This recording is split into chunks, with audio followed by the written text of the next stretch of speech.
Welcome to Working with an Investment Advisor. Who's the boss? Well, we're going to find out.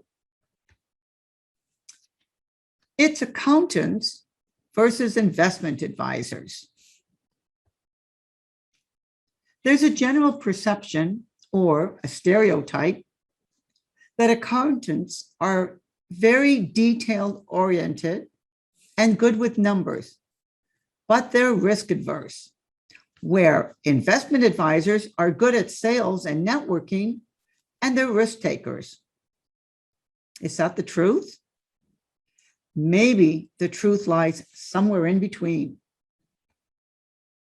Let's see the roles of each. An accountant will prepare financial statements. They'll do audits, reviews, assurance, taxes, corporate or personal, budgeting, business plans, and financial planning in some cases. An investment advisor's role is to do financial planning, do the investment or the wealth management, assess the risk, do the retirement planning, will help you with budgeting, insurance needs, and mortgages if necessary. How are we paid? Well, an accountant, they could have billable hours.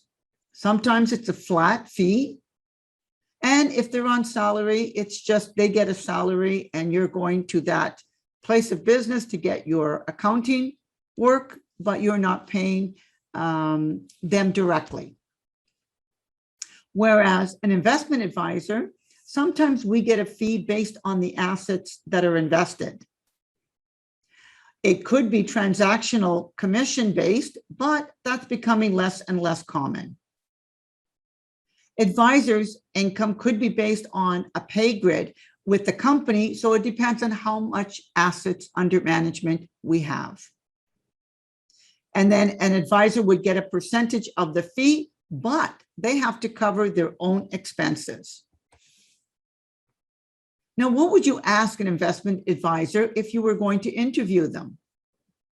You might ask about their education and professional experience, their certification or designations, how long the firm they work for has been in business, how long have they worked for the firm, if they or their firm are registered with an actual securities regulator, what products and services do they offer, how will they help you to reach your goals? And if they're paid by salary, commission, or other fees, because you want to know if they're going to be making recommendations based on if they're making more commission or not. How about asking how often you'll meet? How will they keep you informed about what's going on with your accounts? Maybe you need to ask for references from other clients to find out how happy they are with the services and the advice that they're given. How do we decide on the appropriate investments for you? Are we licensed to sell any other products other than investments? What about, have we ever been disciplined by a regulator? Have there been any restrictions, terms, or conditions placed on our registration? Are we currently under investigation by securities regulators in Canada? So a normal day in the life of an investment advisor would be, we would be looking for opportunities to do tax minimization, finding the strategies that would be good for you. We're very good with numbers. Unlike an accountant, we just use those numbers in different ways. It's important that a financial advisor have a good understanding of the financial markets and the investment products that are out there. One of the most important skills that we do is we tend to be marketing and we have great networking skills. Sometimes we will rely on in-house managers or mutual funds to provide the expertise in the investments.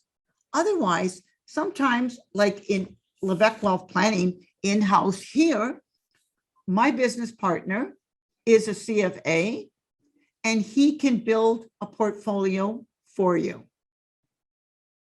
But the thing that you need to know as an investment advisor, most advisors, other than if you work for a bank, you have to build your business from the ground up.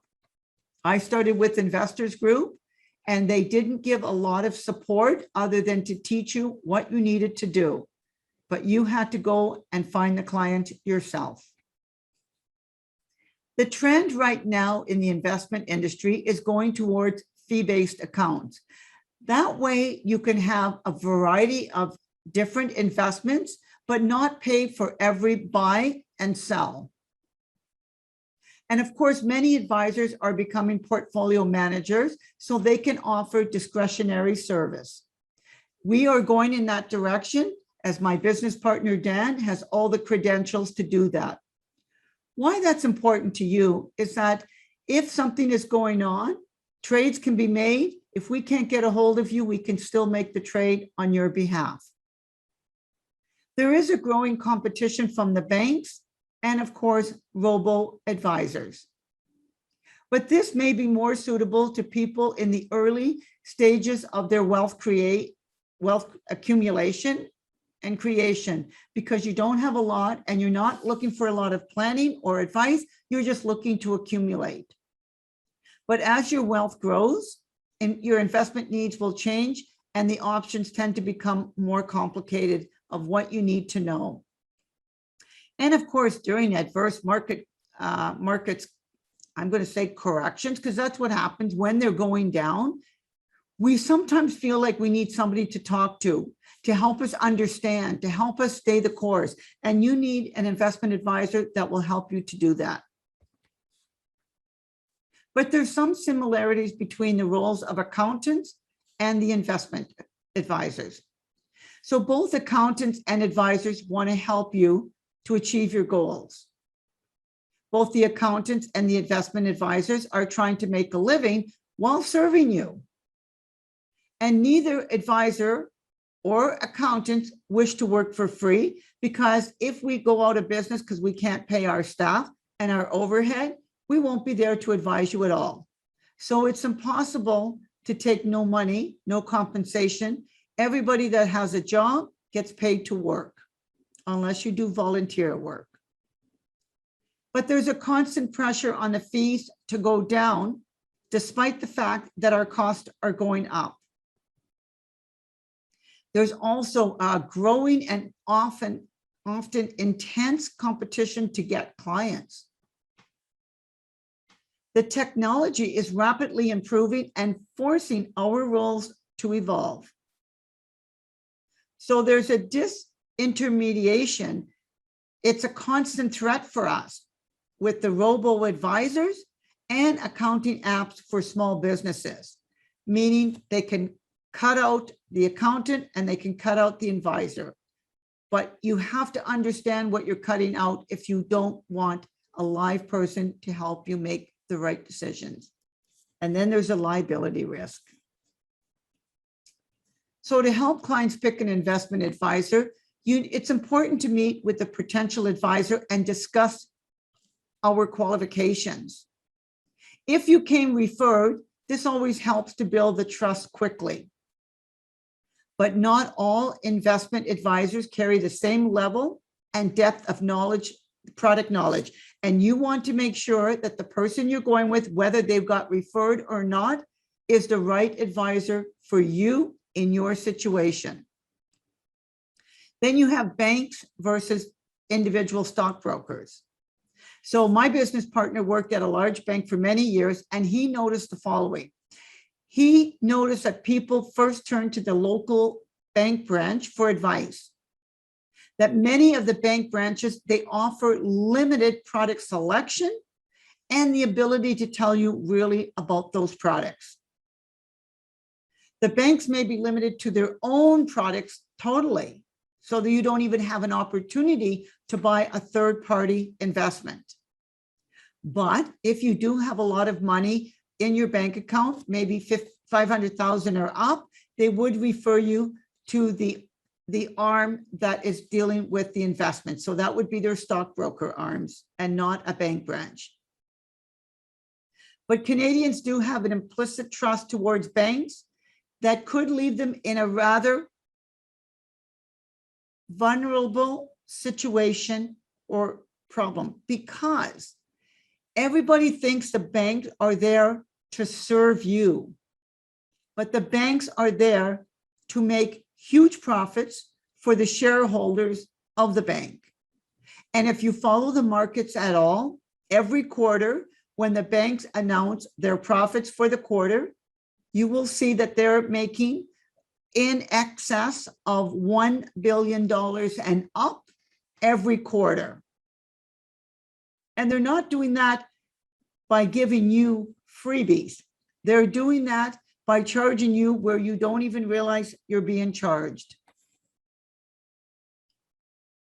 And managing investments can be complicated, especially as your wealth grows. And that's why you should have an investment advisor. But some clients are not comfortable taking on any risk or not comfortable investing, so they stay with the bank, and they could end up being in a GIC or bank interest rates because they don't understand risk. They don't understand that even buying a GIC is taking on risk, because GIC interest rates could have gone up, but you've locked yourself into a 5-year GIC. And that means you've got the lower rate, so you've taken on a risk you didn't even realize. But the amount of financial products out there is monumental today. 31 years ago when I started, there was mutual funds, individual stocks, but now there are so many more different investments and investment alternatives, and you need to understand how they play a role in your portfolio and achieving your financial goals. But there's a great deal of conflicting advice when you turn to the media, because not everything you hear on the radio or watch on TV or read in the newspaper is going to be good advice. Some people think if it's in the media, that it's got to be true. And you take everything you hear and read with a grain of salt. Talk to people who are successful. Talk to advisors who have been doing this a long time. Talk to advisors that have credentials that can help you accomplish your goals. And a lot of successful people just don't have the time, so they should have an investment advisor. But you got to make sure there is a person that you can trust, because if you're a do-it-yourselfer working with an advisor, then your partner that you leave behind needs to know that things will go on as you wanted them to. So what would you ask a financial advisor if you're going to be meeting with one?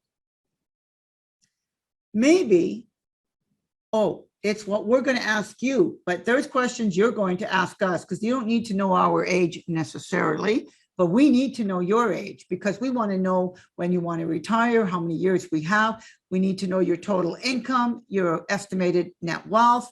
If you have dependents, because we need to know what that's going to cost, what you want to leave them, possibly in an estate.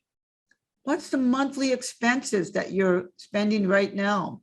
The amount of income tax you pay, because maybe there's ways we can reduce the income tax that you pay, and it would help with the type of investments that we would recommend.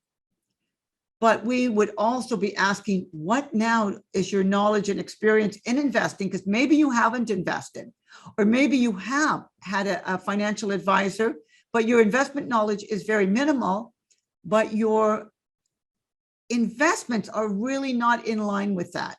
They may be more aggressive than what your risk knowledge is and comfort level. What's your investment goals? When will you need to start accessing this money that you're investing? And of course, your risk tolerance, because you want to be able to sleep good at night without thinking about what's happening in the markets. And we have to ask you these questions, because we're required by law. We need to know who our client is. We need to get a clear financial picture. I used to have clients tell me a lot of times, Linda, you know more about our finances than our children do. But we need to, if we're helping you, make the correct decisions. But we're also meant to be the gatekeepers for financial fraud. And one of the financial frauds that we see on a more regular basis is elder abuse. People taking advantage of older people that really don't understand, and they could end up going through their money quicker than they had planned because people are getting them to take it out for the benefit of somebody else and not the client themselves. But of course, as an advisor, we have to make sure that we take only clean money and that there's no money laundering going on through our institution. So we need to know where you got the money in the first place. And there's boundaries, because in Ontario and in Canada in particular, you need to be licensed to offer and provide investment advice. You can't just call yourself an investment advisor or a financial planner without the credentials. Generally, most advisors are not considered tax experts, so we cannot offer specific tax advice other than things that would be more efficient when it comes to investing and the planning that you're doing. And some accounting bodies will require accountants to have a practitioner's license and proper insurance. So a lot of times, accountants and investment advisors will be trying to grow their business. And so we will refer clients to accountants, and accountants may have clients that could use our services. Because what we don't want to do, we don't want to do the accountant's job, nor do they want to do our job. And so we will cross-reference, cross-refer, but we don't receive any referral fee. Now, there may be advisors that take a referral fee. We don't here at Levesque Wealth Planning. We just want to make sure that the client is being well served on both ends. And if we can refer a lawyer to you, if you don't have one, then we know that you're being looked after for your estate planning needs, your accounting needs, and your investment needs. But the challenge is to find those advisors that you know and trust that will be doing everything in your best interest. And that means before you refer one of your friends or family to us, you have to make sure that we're doing the right thing for you. But this is also why accountants and advisors, we have to have a trust in each other before we would send our clients to the other profession. So in my case, I used to have an accountant that I had referred my clients to. And then one day he stepped over the boundaries, giving my clients investment advice without getting them to come back and discuss that with me. He is not a licensed investment advisor, and it was wrong for him to do that. When an accountant is somebody you can't trust anymore, you stop referring. And not only did I find new accountants for the clients, but I told them that literally it was their own responsibility if they wanted to stay, but it would be in their best interest if they had accountants that would work well to have what's serving them in a more positive way within the realm and scope of their qualifications, and having the financial advisor do what they do.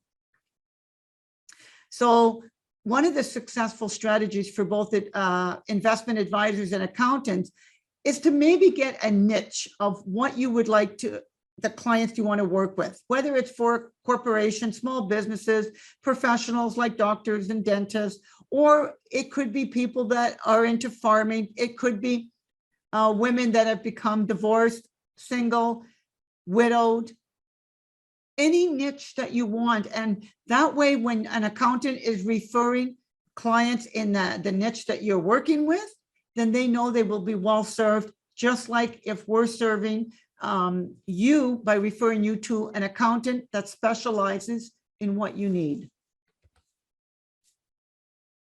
But much of the role that we have is to educate the clients, to educate you as the trade-off between the risk and the return, the benefits of diversification and the asset allocation strategies, because you need it all and you need that understanding. And if you're not really familiar what those benefits are, you need to discuss that with an investment advisor that will just sit down, take the time to educate you so you can make better and smarter decisions when it comes to your finances and the goals that you're trying to accomplish. Sometimes this is a challenge because people will listen to the media, their friends, co-workers, and they want to get in on a return that may have already hit a high or a new high, and they have to understand that risk. So they need an advisor to explain at this point what the risks could be. There's short-term market performance, and these are often random and we don't know when they're going to happen. But sometimes if you're a new client and you go on daily to look at your statements online, you could feel uncomfortable because you didn't give us the money to have your money go down. But this is short-term thinking. If you want to smooth out the ride, the longer you stay invested, the better it will be for you. And then you'll start to see a better picture. So longer term outcomes become clear as the income and the gains start to compound over time. When I started in this business over 30 years ago, I couldn't understand how people literally could make money. I would put in money, invest the money, and bang, it would go down. It was almost Murphy's Law that that would happen. But the longer the clients were invested, the clearer it became the way you make money is to stay invested. And that becomes very clear. And as time went on, I had less and less phone calls from clients when markets were going down because they understood this was a blip. And as long as they didn't panic, the markets would recover and go to new highs. And that's exactly what they've been doing, and they have been doing for 100 years plus. But we want to assess the current situation. We need to determine your goals and needs in the short term so that we recommend investment products that will meet your needs and your goals comfortably, meaning so you can sleep well at night, knowing that you're in good hands and your investments will be there when you need them. Now, there is a degree of randomness in short-term market fluctuations.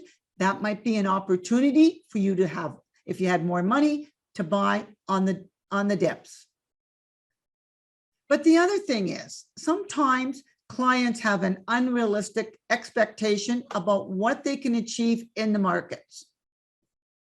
When I first started, people were saying, Linda, you know what? We're not going to be unrealistic. We know that it's going to be hard to make 15% annually a year. We'd be okay with 10, 12%. Fast forward to today, you're lucky if on an annual basis, you're going to get 4%. Now you could say, wow, that's really low. I'm going to the advisor that's going to give me the 7, 8, 9, 10%. As I said earlier, we all can sell the same products. When you come to a financial advisor, you're coming for a lot more than just the investments. Because if an advisor is promising very high returns, you better run in the other direction because nobody can predict where the markets will go. You could easily get higher than the 4%. But if you plan on that and end up getting in and around the 4%, which is what pension plans try to achieve so that they know what they can give you in retirement, you can get more. But what you don't want to do is plan for more, get less, and find out you can't get the retirement income that you wanted. So there's a trade-off between the risk and your return. But most clients love all the risk in the world as long as it's going straight up. When that risk turns around and goes in the other direction, they have a problem. And you can't get a GIC in the double digits anymore. That's been gone for over 2 decades. Now you're lucky if you could get 1%. And then you worry about that financial institution. Will they be able to protect and give you that 1% so that you don't lose your money? Then we have today inflation. If you do go to a GIC or a daily interest because you're so risk adverse, inflation will erode the returns, meaning you won't have the purchasing power that you had 5 years ago, 10 years ago, 20 years ago. You have to keep ahead of inflation. And this chart, even though it's not really clear, it's just to show you, if you look at the lines, you're going to see lots of blips, but from where it started, they all go up over time. And that's the most important thing you need to get from that chart. So it's time in the market, not trying to time the market. Everybody wants to time the market. Well, sometimes it works out in your favor, but even the best investment advisors and the best portfolio managers cannot time the markets on a regular basis. Now, you'll only hear when they do it and it's successful. They won't tell you when it's not successful, because we're not God and we cannot plan what's going to happen tomorrow, let alone in 5 years or 10. But the longer that you're in the markets, the more it's the time in the market that's going to smooth out the ride. So the average annualized returns is about the time in the market. So how long have you been in? And it doesn't matter when you invested, but when the market's correct, you stay invested. That's how you're going to make your returns over time. Asset allocation is key when accumulating money because you need to have it among different geographical areas. You need to have it split between equities and bonds or fixed income. Fixed income and bonds will help you smooth out the rides. But equities is where you're going to make the money. That's when you own the stocks, the exchange traded funds that go up and that are not just fixed income relying on our low interest rates today. But when you're in the market a long time and it's all getting smoothed out, it really won't matter what's happening anytime in the short duration, because you've already going to have experienced ups and downs, and you must experience ups and downs in the market. It will never go straight up. Again, staying invested is the most important thing. There was a big correction in 2008, 2009, when we had our financial correction. And there was a fund that if you had invested in 1954, would have been worth about, at the time of the correction, maybe 4.9 million. If you had stayed invested during that correction, you would have lost more than $1 million on that portfolio. $1 million. And you're saying, oh my God, you just cost me $1 million. I told you we should have got out. We should have got out. Look at all the money now that you've taken away from my net wealth. Now, you got to remember two things. One is you only started with $10,000 and you still have close to 4 million. You wouldn't have got that 4 million if you kept taking it out every time the market's corrected. So that's number one. But number two, as long as you stayed in the market, even though it went down, you would have got all your money back. And I'm talking all your profits back because you only put in 10,000. You would have got all the profits back, and then you would have reached new highs, which today would be worth over $10 million. But if you get out every time the market's correct, you can never make any money. So you have to understand, markets go up and markets go down, and stop listening to all the noise around you. Just stay invested if that's part of your long-term goal. So who's the boss? You've got your accountant, you've got your investment advisors, and we both have a role to play. Now, you may have a relationship that's stronger and longer with one of us, or maybe both, but it helps if, as an investment advisor, we can also work with your accountant to make sure that everything they're doing and what we're doing is working together to get you to your final destination of retirement and the goals that you set.